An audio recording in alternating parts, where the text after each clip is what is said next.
निवेदन करेंगे मोती पोखरा से आए हुए मीना रावत जी से कि आप यहाँ पे आएँ और अपनी आप बीती हम सभी माँ भक्त को बताने की कृपा करें। जिस प्रकार से अभी राधा जी ने बताई कि इनका घर परिवार में बहुत दुख आया और बहुत समस्या आए, एक आज माता जी के चरण शरण से लग गए और दुख आए चाहे सुख आए अपने आप को समर्पित कर दी हैं और खुशहाल हैं। उसी प्रकार से सभी माँ भक्त को खुशहाल रहने की आवश्यकता है और दया कृपा पाने की आवश्यकता है। जय माता दी। जब हम दुख में माता जी को मानते हैं तो सुख में भी माता जी को माने, और जब हम दोनों में मानते हैं और महामाया के चरण में अपने आप को चढ़ाते हैं तो सचमुच हमारा कल्याण होता है, ऐसा मेरा विश्वास है। जय माता दी।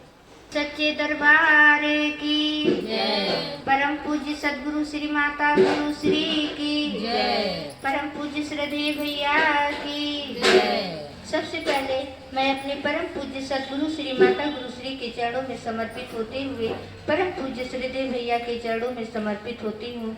आए हुए सब माँ भक्तों को चरण स्पर्श करते हुए जय माता दी बोलती हूँ। मेरा नाम मीना रावत है, मैं मोती पोखरा की निवासी हूँ। आज जो है 2009 से मेरा दरबार में आना जाना शुरू हुआ और मेरे पास यही समस्या था। धर्मशीला दीदी से मिली और वो कही कि मैं दरबार जाती हूँ, वहाँ माता जी का जो है अमृत वाणी होती है, सत्संग होता है, मैं तो वहीं चली जाती हूँ। मेरे मन में भी लालसा जगी कि जो है मैं भी परेशान हूँ और मुझे भी जाना चाहिए माँ के दरबार में। घर पे रह करके एक दिन का समय जो भी मिलेगा मैं दरबार चली जाऊंगी। और उस समय मेरे घर में लाइट नहीं थी, जो कि 8 साल से लाइट कटा हुआ था। मेरे बच्चे छोटे छोटे थे, मैं लाइट के सहारे में अपने बच्चों को पढ़ने के लिए बैठाती थी। लेकिन अगल बगल जो भी था मोहल्ले में कोई जो है कभी ये नहीं पूछा कि मनो लाइट नहीं है तो एक जो है बल्ब का ही सहारा दे दें, लेकिन हमने किसी से कहा ही नहीं। तब भी मैं अनजाने अनजाने में भी माँ की भक्ति करती थी। हम कहते थे कि माँ अगर नहीं लाइट है तो माँ कभी तो जरूर निगाहें डालेंगी, लाइट आएगा मेरे घर में।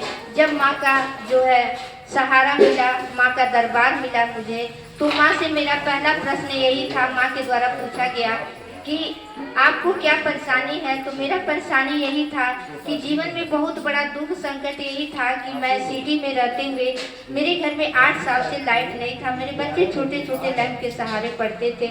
माँ से मेरा यही आराधना विनती था कि हे माँ, मेरे घर में रोशनी और प्रकाश की जरूरत है। यदि आपकी दया कृपा हो जाए तो मेरे घर में लाइट की सुविधा हो जाए। माता जी के द्वारा यही कहा गया कि चलिए ठीक है, लाइट आ जाएगा, परेशान नहीं होते हैं। उसी बात को मान करके, माँ के वचनों को मान करके मैं माँ का सहारा लिया। और 2 साल के बाद ही इंतजार के 2 साल की घड़ी वो कैसे बीत गई और माँ कैसे व्यवस्था की। इतनी लंबी जो है बिल था, मैं देने में असमर्थ थी, लेकिन माँ की दया कृपा ऐसी हुई कि वो बिल कैसे जमा हो गया और मेरे घर में रोशनी और प्रकाश माँ के द्वारा कैसे दे दी गई मुझे समझ में भी नहीं आया और मैं देखते रह गई। तो माँ के प्रिय भक्तजन, ऐसे ही यदि आपके पास दुख समस्या है तो माँ के चरणों से नाता जोड़िए और जैसे मेरा दुख और समस्या का समाधान हुआ वैसे आप सभी माँ भक्तों का दुख और समस्या का समाधान होगा। माँ से एक प्रार्थना है कि आप सभी माँ भक्तों के ऊपर माँ की दया कृपा बना रहे। बोलिए सच्चे दरबार की जय।